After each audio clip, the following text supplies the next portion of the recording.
Oi pessoal, oi famílias, oi comunidade Avivar. Eu estou aqui para deixar para vocês a nossa mensagem de final de ano. Mensagem de Natal e Ano Novo, nossas felicitações.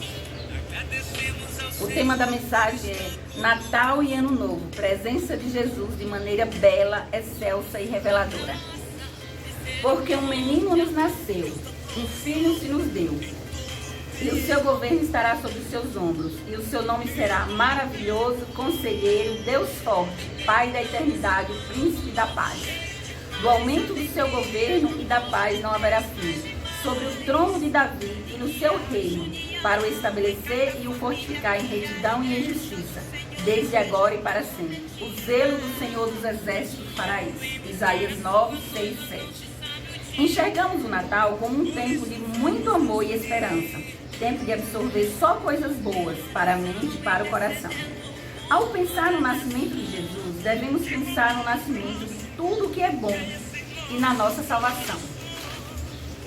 É tempo de virada do ano, de se despedir do ano velho e de tudo de negativo que aconteceu. Tempo de desligar-se dos sentimentos e pensamentos negativos e conectar-se com Jesus e seus ensinamentos.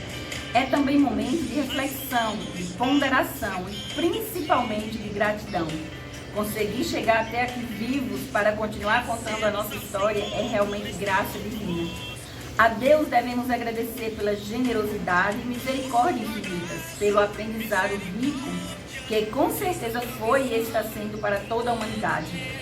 Vamos receber o ano novo com a alma renovada de esperança, amor e alegria, carregando Jesus no coração.